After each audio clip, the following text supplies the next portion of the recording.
इस वक्त की दोस्तों तमाम बड़ी खबरें मुख्य समाचार आप लोगों के लिए लेकर के आए हैं। जहां पर पहली बड़ी खबर में आप लोगों को बताएंगे, अपडेट आ रही है। वक्फ के बाद में एक और विवादित बिल लाने की तैयारी में आरएसएस। राहुल गांधी ने रंगे हाथों पकड़ा है मोदी शाह में हड़कंप। दूसरी बड़ी खबर में आप लोगों को बताएंगे विस्तार से, जेडीयू में इस्तीफों की झड़ी लग चुकी है। थोक में नेताओं के इस्तीफे जारी है ताबड़तोड़ तरीके से। तीसरी बड़ी खबर में दोस्तों बात होगी वक्फ बिल पर घमासान। 8 राज्यों में मुस्लिमों का बड़ा जोरदार प्रदर्शन। जी हां दोस्तों, इसको लेकर के ताजा अपडेट आ रही है। चौथी बड़ी खबर में आप लोगों को बताएंगे, कांग्रेस में लौटेगा इंदिरा का युग। राहुल गांधी की जल्द ही सत्ता में आने की बड़ी तैयारी, इसको लेकर के खबर आ रही है। कांग्रेस, ओवैसी, डीएमके, जमीयत के बाद में आरजेडी भी सुप्रीम कोर्ट पहुंची। सीजीआई देंगे क्या मुस्लिमों को न्याय, इसको लेकर के एक एक करके सभी बड़ी खबरें विस्तार से आप तक पहुंचाएंगे। लगातार बने रहिएगा दोस्तों। खबरों की तरफ बढ़ते हैं उससे पहले अगर आप लोग भी खुले तौर पर गोदी मीडिया का बहिष्कार करते हैं तो अभी इस वीडियो को लाइक करके, चैनल को सब्सक्राइब करके, कमेंट बॉक्स में #बाइकआउट गोदी मीडिया जरूर ही कमेंट कीजिएगा। पहली और सबसे बड़ी खबर बताते चलें। जी हां दोस्तों, जिस बात की आशंका थी वही होता हुआ नजर आ रहा है। आरएसएस का ध्यान अब चर्च की जमीनों पर। वक्फ संशोधन विधेयक पर राहुल गांधी का बहुत बड़ा हमला। वक्फ संशोधन विधेयक के पारित होने के बाद राहुल गांधी ने मोदी सरकार पर बड़ा हमला बोला है। इसे मुसलमानों पर हमला बताते हुए भविष्य में अन्य समुदायों को निशाना बनाने की आशंका जताई गई है। विधेयक पर कांग्रेस सहित कई विपक्षी दलों ने कड़ी आपत्ति दर्ज करवाई है और सुप्रीम कोर्ट जाने की बात कही है। सुप्रीम कोर्ट पहुंच भी गए। एक रिपोर्ट में दावा किया गया है कि आरएसएस का ध्यान अब कैथोलिक चर्च की जमीनों पर है, जो इस विधेयक के बाद की चिंताओं को और भी बढ़ाता है। राहुल गांधी ने ट्वीट किया और रिपोर्ट का हवाला दिया और कहा कि मैंने पहले ही कहा था कि वक्फ विधेयक अभी मुसलमानों पर हमला करता है, लेकिन भविष्य में अन्य समुदायों को निशाना बनाने के लिए एक मिसाल कायम करता है। आरएसएस को ईसाइयों की ओर ध्यान देने में ज्यादा समय नहीं लगा। संविधान ही एकमात्र ढाल है जो हमारे लोगों को ऐसे हमलों से बचाता है और इसकी रक्षा करना हमारा सामूहिक कर्तव्य है। बीजेपी आरएसएस मिलकर के संविधान को नष्ट करने में लगे हैं, उससे पहले ही जागना होगा। ये राहुल गांधी ने बहुत बड़ा हमला दोस्तों किया है आरएसएस और बीजेपी पर, और यहां पर बड़ी साजिश को बेनकाब किया गया है राहुल गांधी की तरफ से। आप लोगों की क्या कुछ राय है? आप लोग वक्फ संशोधन विधेयक के समर्थन में खड़े हैं या फिर विरोध में? अपनी महत्वपूर्ण राय दोस्तों कमेंट बॉक्स में जरूर ही बताइएगा। जो अगली अपडेट आ रही है बताते चलें। खबर आ रही है वक्फ संशोधन बिल पर घमासान शुरू। देश के 8 राज्यों में मुस्लिमों का जोरदार विरोध प्रदर्शन। वक्फ बिल के संसद से पारित होते ही देश भर में प्रदर्शन शुरू हो गया है। गुजरात, पश्चिम बंगाल, बिहार, झारखंड, तमिलनाडु, तेलंगाना, कर्नाटक, असम समेत कई राज्यों में यहां पर भारी संख्या में लोग बिल के खिलाफ सड़कों पर उतरे। विरोध प्रदर्शन में महिलाएं और बच्चों ने भी हिस्सा लिया। दोस्तों बताते चलें, लगातार पूरा इंडिया गठबंधन भी अब सड़कों पर उतरने की तैयारी करता हुआ नजर आ रहा है। अब पूरी लड़ाई सुप्रीम कोर्ट में भी लड़ी जाएगी। ये अपडेट आई है दोस्तों। जो अगली बड़ी खबर आ रही है बताते चलें। खबर आ रही है बिहार से, जहां पर नीतीश कुमार को लगातार भारी पड़ रहा है वक्फ बिल का समर्थन। 5 नेताओं के बाद 20 से भी ज्यादा मुस्लिम पदाधिकारियों का सामूहिक इस्तीफा।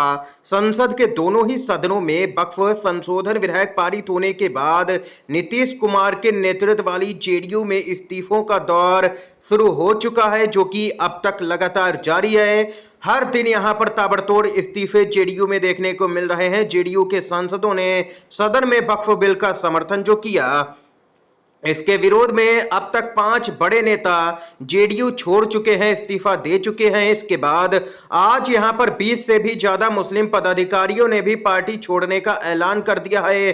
थोक में नेताओं के इस्तीफे शुरू हो चुके हैं। जेडीयू के अंदर ताबड़तोड़ खलबली देखने को मिल रही है। बिहार में कुछ ही महीने के बाद में विधानसभा का चुनाव होना है। ऐसे में यह पार्टी के लिए चिंता का विषय है। जेडीयू कार्यकर्ताओं के बीच असंतोष बढ़ रहा है। बिहार की जनता के बीच में भी नीतीश कुमार को लेकर के जबरदस्त नाराजगी है। पार्टी को आने वाले समय में इसका खामियाजा भुगतना पड़ सकता है और इस बार जेडीयू को खाता खोलने के लिए भी संघर्ष करना पड़ेगा। यहां पर विधानसभा के चुनाव में इस कदर का जेडीयू को लेकर के गुस्सा लोगों के बीच में बिहार की जनता में नजर आ रहा है।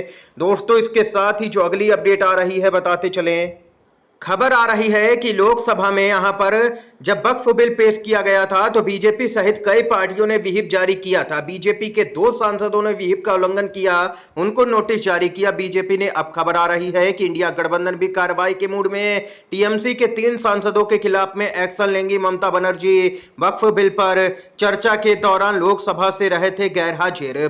पश्चिम बंगाल में सत्तारूढ़ टीएमसी शुरू से ही वक्फ संशोधन विधेयक का पुरजोर विरोध करते हुए इस मुद्दे पर केंद्र सरकार के खिलाफ मुखर रही है। इस बीच लोकसभा में वक्फ संशोधन विधेयक पर बहस और मतदान के वक्त टीएमसी के 3 सांसद अनुपस्थित थे। तृणमूल सूत्रों के अनुसार पार्टी के शीर्ष नेतृत्व का एक वर्ग इसको लेकर के नाराज है। पार्टी इनकी अनुपस्थिति पर तृणमूल सुप्रीमो ममता बनर्जी से चर्चा के बाद इन तीनों के खिलाफ में कार्रवाई कर सकती है। पार्टी सूत्रों ने इसके संकेत दे दिए हैं। दरअसल दोस्तों, सांसदों के उपस्थित न रहने से ममता बनर्जी नाराज बताई जा रही हैं और अब ममता बनर्जी बड़ी कार्रवाई इन सांसदों पर करती हुई नजर आ सकती हैं। इसके साथ ही दोस्तों, जो अगली अपडेट आ रही है बताते चलें। सुप्रीम कोर्ट पहुंचा है वक्फ विधेयक का मामला। ओवैसी समेत कांग्रेस नेता ने दी है चुनौती। आरजेडी भी दायर कर सकती है याचिका। डीएमके से लेकर के कई मुस्लिम संगठन भी सुप्रीम कोर्ट जाने की तैयारी में। वकीलों की पूरी फौज हो रही है तैयार। वक्फ संशोधन विधेयक 2025 को सुप्रीम कोर्ट में चुनौती दे दी गई है। एआईएमआईएम के सांसद असदुद्दीन ओवैसी ने संसद की ओर से पारित वक्फ संशोधन विधेयक 2025 को चुनौती देते हुए सुप्रीम कोर्ट का रुख किया है और इसे रद्द करने की मांग की है। इसे असंवैधानिक बताया है। इससे पहले कांग्रेस के सांसद मोहम्मद जावेद ने भी इस विधेयक की वैधता को चुनौती देते हुए इसके खिलाफ में सुप्रीम कोर्ट में याचिका दायर की। उन्होंने दावा किया कि यह संवैधानिक प्रावधानों के सख्त खिलाफ है। सदन की लड़ाई अब सुप्रीम कोर्ट तक पहुंच गई है। इसके साथ ही सड़क पर भी विधेयक के खिलाफ में कई संगठनों का प्रदर्शन जारी है। आने वाले वक्त में और भी कई पार्टियां जैसे कि डीएमके, आरजेडी, टीएमसी सहित कई पार्टियां जा सकती हैं सुप्रीम कोर्ट। सपा भी यहां पर विचार कर रही है सुप्रीम कोर्ट में इस कानून को चुनौती देने की। और इतना ही नहीं, कई मुस्लिम संगठन भी जाने की तैयारी बना रहे हैं। दोस्तों, ये खबर आई है सामने। All India Muslim personal law board भी इस कानून को सुप्रीम कोर्ट में चुनौती दे सकता है। ये अपडेट आ रही है दोस्तों सामने निकल के। जो अगली बड़ी खबर है कांग्रेस पार्टी की तरफ से आ रही है। जी हां दोस्तों, कांग्रेस में लौटेगा यहां पर इंदिरा वाला दौर। राहुल गांधी ने तय कर दिया है टिकट बांटने का फॉर्मूला। कांग्रेस में पूर्व प्रधानमंत्री इंदिरा गांधी का दौर फिर से लौटने वाला है। यह बात यहां पर हम नहीं बल्कि यहां पर खुद इंदिरा के पोते एवं कांग्रेस के पूर्व अध्यक्ष राहुल गांधी ने कही है। राहुल गांधी ने आगामी बिहार विधानसभा चुनाव को लेकर के टिकट बांटने का फॉर्मूला बताया है। जी हां दोस्तों, इसके तहत कांग्रेस टिकट बंटवारे में अपने जमीनी स्तर के नेताओं के सुझाव को तरजीह देगी। उन्होंने स्पष्ट कर दिया है कि इस बार प्रत्याशी चयन में जिला अध्यक्षों की भूमिका अहम होगी और माना जा रहा है कि यह फार्मूला अगर बिहार चुनाव में सफल होता है तो कांग्रेस अन्य राज्यों में भी इसे अपनाएगी। लोकसभा में नेता प्रतिपक्ष राहुल गांधी ने कांग्रेस अध्यक्ष मल्लिकार्जुन खड़गे और राष्ट्रीय महासचिव केसी वेणुगोपाल के साथ में दिल्ली में बिहार के नवनियुक्त जिला अध्यक्षों की बैठक ली है। बैठक में उन्होंने कहा कि दिवंगत इंदिरा गांधी के कार्यकाल तक विधानसभा और लोकसभा चुनावों में उम्मीदवारों का चयन का काम जिला अध्यक्ष करते थे। इसके बाद में यहां पर प्रक्रिया में बदलाव हुआ, लेकिन अब पहले जैसे ही कांग्रेस पार्टी नजर आएगी। ये यहां पर राहुल गांधी ने स्पष्ट तौर पर बता दिया है अपने नेताओं को। इसके साथ ही दोस्तों, जो अगली अपडेट आ रही है बताते चलें। खबर आ रही है बिहार से दोस्तों। चिराग पासवान के चाचा पशुपति पारस ने किया वक्फ बिल का खुला विरोध। कहा जो इसका समर्थन करेगा उसकी पार्टी टूटेगी। चिराग पासवान की पार्टी में भूचाल है। नेताओं के इस्तीफे जारी हैं। जेडीयू में इस्तीफे जारी हैं। आरएलडी में ताबड़तोड़ इस्तीफे देखने को मिल रहे हैं। वक्फ बिल सदन से पास होने को लेकर के पूर्व केंद्रीय मंत्री पशुपति कुमार पारस ने बिल का विरोध करते हुए बड़ा बयान दिया है। वक्फ बिल का विरोध करते हुए पशुपति पारस ने कहा कि जो यहाँ पर वक्फ बिल के समर्थन में पार्टियां खड़ी हैं वे पार्टियां लगातार टूटेंगी ही। पशुपति पारस ने आगे कहा है कि भारत एक बगीचा है जिसमें सभी प्रकार के फूल खिलते हैं, जिसमें सभी धर्म के लोग हैं, हिंदू हैं, मुसलमान हैं, सिख हैं, ईसाई हैं और सबका अपना मौलिक अधिकार है। मौलिक अधिकारों का हनन हो रहा है, ये कहना है पशुपति पारस का। दोस्तों, इस बीच जो अगली बड़ी खबर आ रही है बताते चलें। कांग्रेस के जिला अध्यक्षों को मल्लिकार्जुन खड़गे ने दिया है मंत्र, हमें बीजेपी आरएसएस की संविधान विरोधी सोच से लड़ना होगा। कांग्रेस की एक बड़ी बैठक हुई, इसमें विभिन्न राज्यों के कांग्रेस जिलाध्यक्ष शामिल हुए। जिलाध्यक्षों की ये तीसरी बैठक थी। इसमें पार्टी के अध्यक्ष मल्लिकार्जुन खड़गे ने केंद्र सरकार के खिलाफ में पार्टी के मिशन को मजबूत करने का नेताओं को मंत्र दिया। उन्होंने जिलाध्यक्षों को बताया कि यहाँ पर राष्ट्रपिता महात्मा गांधी ने किस तरह देश को मजबूत करने के लिए जंग लड़ी। इसके साथ ही उन्होंने राहुल गांधी की भारत जोड़ो यात्रा का भी जिक्र किया, उस मुहिम को और मजबूत करने की बात कही। बैठक में उन्होंने केंद्र सरकार की नीतियों पर जोरदार तरीके से हमला बोला। इतना ही नहीं दोस्तों, आप लोगों को बताते चले, यहाँ पर मल्लिकार्जुन खड़गे ने आगे यहां पर कहा है कि सरकार की यानी कि बीजेपी की प्राथमिकता जनता के भलाई के मुद्दे नहीं है, देश की तरक्की के मुद्दे नहीं है, बल्कि सांप्रदायिक ध्रुवीकरण है।